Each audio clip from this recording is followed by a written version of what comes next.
Hi ಎಲ್ರಿಗೂ ನಮಸ್ಕಾರ. ನಮ್ಮ ಲೈಫಲ್ಲಿ ಒಂದು ಡಿಸಿಪ್ಲಿನ್ ಇರಬೇಕು, ಹಾಗೆ ಒಂದು ಗುರಿ ಅನ್ನೋದಿರಬೇಕು.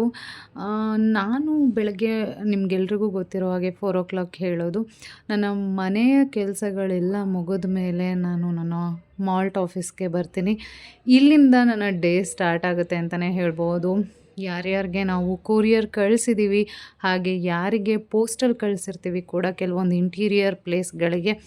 ಯಾರಿಗೆ ಕೊರಿಯರ್ ತಲುಪಿದೆ, ತಲುಪಿಲ್ಲ ಇದನ್ನೆಲ್ಲದನ್ನು ಚೆಕ್ ಮಾಡಿ, ಇದನ್ನು ಅಪ್ಡೇಟ್ ಮಾಡಿ ನನ್ನ ಮುಂದಿನ ಕೆಲಸಗಳು ಸ್ಟಾರ್ಟ್ ಆಗುತ್ತೆ. ಇಲ್ಲಿ ನಾವು ರಾತ್ರಿಯೇ ಕಾಳುಗಳನ್ನು ಹುರಿದಿಟ್ಟಿರ್ತೀವಿ.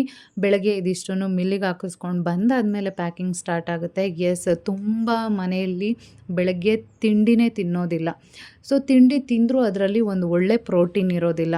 ಹಾಗಾಗಿ ಬಾದಾಮಿ, ಇನ್ನು ಸಿರಿಧಾನ್ಯ ಹಾಗೂ ಕಾಳುಗಳು ಮಿಕ್ಸ್ ಆಗಿರುವಂತಹ ಈ ಮಾಲ್ಟನ್ನು ಕುಡಿಯೋದ್ರಿಂದ ನಮ್ಮ ದೇಹಕ್ಕೆ ಒಂದು ಪೌಷ್ಟಿಕಾಂಶ ಸಿಗುತ್ತೆ ಅಂತಲೇ ಹೇಳ್ಬೋದು. ನೀವಿಲ್ಲಿ ನೋಡ್ತಾ ಇರ್ಬೋದು, ಸಾವಿರಾರು ಜನ ಮಾಲ್ಟನ್ನು ತೊಗೊಂಡಿದ್ದಾರೆ. ಈ ಬಾಕ್ಸ್ಗಳನ್ನೇ ನೀವು ನೋಡಿದ್ರೆ ಗೊತ್ತಾಗುತ್ತೆ. ಸೊ ಇಲ್ಲಿವರೆಗೂ ತಲುಪಿದೆ ಅನ್ನೋದಕ್ಕೆ ಮುಖ್ಯ ಕಾರಣವೇ ನಾವು ಒಂದು ಹೈಜೀನ್ನ ಮೇಂಟೈನ್ ಮಾಡ್ತೀವಿ. ನಮ್ಮ ಫ್ಯಾಮಿಲಿಗೆ ನಾವು ಹೇಗೆ ಮಾಲ್ಟನ್ನು ಪ್ರಿಪೇರ್ ಮಾಡ್ಕೊಳ್ತೀವೋ ಅದೇ ರೀತಿ ಮಾಲ್ಟನ್ನು ಪ್ರಿಪೇರ್ ಮಾಡ್ಕೊಳ್ಳೋದು. ಹೈಜೀನ್ನಲ್ಲಿ ನಾನು ಕಾಂಪ್ರಮೈಸ್ ಆಗೋದಿಲ್ಲ, ಅಷ್ಟು ಕ್ಲೀನ್ ಆ್ಯಂಡ್ ಕ್ಲಿಯರಾಗಿ ಇರುತ್ತೆ. ನೀವು ನೋಡ್ತಾ ಇರ್ಬೋದು. ಸೊ ಮುಖ್ಯವಾಗಿ ನಿಮ್ಗೆಲ್ರಿಗೂ ಒಂದು ವಿಷಯ ಹೇಳಬೇಕು, ಮಾಲ್ಟ್ ಯಾಕೆ ನಾವು ತೊಗೊಳ್ಬೇಕು. ಫಾರ್ ಎಕ್ಸಾಂಪಲ್, ನೀವು ಒಂದು ಗಿಡಕ್ಕೆ ಒಂದು ಒಳ್ಳೆ ಗೊಬ್ಬರ ಹಾಕಿದ್ರೆ ಮಾತ್ರ ಅದು ಎಷ್ಟು ಚೆನ್ನಾಗಿ ಬೆಳೆಯುತ್ತೆ ಅಲ್ವಾ.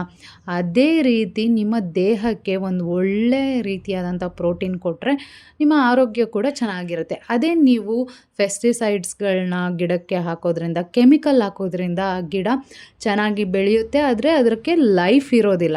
ಹಾಗೆಯೇ ಸೊ ನಾವು ಈ ಮಾಲ್ಟ್ಗೆ ಯಾವುದೇ ರೀತಿಯಾದಂತಹ ಕೆಮಿಕಲ್ ಆಗಿ ಪ್ರಿಸರ್ವೇಟಿವ್ಸ್ ಆಗಲಿ ಹಾಕೋದಿಲ್ಲ. ಹಾಗೆ ಮಾಲ್ಟ್ ಕುಡಿಯೋದು ತುಂಬ ಇಂಪಾರ್ಟೆಂಟ್. ನೋಡಿ, ಡಾಕ್ಟ್ರು ಕೂಡ ನಮ್ಮ ಹತ್ರ ಮಾಲ್ಟ್ ತೊಗೊಂಡಿದ್ದಾರೆ. ಮಾಲ್ಟ್ ತೊಗೊಂಡಿರೋ ರಿವ್ಯೂಸ್ಗಳನ್ನ ನೀವು ಇಲ್ಲಿ ನೋಡ್ಬೋದು. ಸ್ಕಿನ್ ಪ್ರಾಬ್ಲಮ್ ಆಗಿರ್ಬೋದು, ಹಾಗೆ ಹೇರ್ ಗ್ರೋತ್ ಆಗಿರ್ಬೋದು. ಸೊ ಇದೆಲ್ಲವೂ ಮಾಲ್ಟಿಂದ ಸಾಧ್ಯ. ಮಕ್ಕಳು ಕೂಡ ಮಾಲ್ಟ್ ಕುಡಿದಿಲ್ದವರು, ಊಟ ಸರಿಯಾಗಿ ಮಾಡಲಿಲ್ದವರು ಮಾಲ್ಟನ್ನು ಕುಡಿಯೋಕ್ಕೆ ಸ್ಟಾರ್ಟ್ ಮಾಡಿದ್ದಾರೆ ಅಂತ. ಸೊ ಈ ಎಲ್ಲ ರಿವ್ಯೂಸಿಂದ ನಾವು ಇಷ್ಟೆಲ್ಲ ಮಾಡೋಕ್ಕೆ ಸಾಧ್ಯ ಆಗಿರೋದು. ಏನೇ ಆಗಲಿ, ನಾವು ಮಾಡೋ ಕೆಲಸದಲ್ಲಿ ಶ್ರದ್ಧೆ, ನಿಯತ್ತಿದ್ದರೆ ಖಂಡಿತವಾಗ್ಲೂ ಭಗವಂತ ನಮ್ಮ ಜೊತೆಗೆ ಇರ್ತಾನೆ.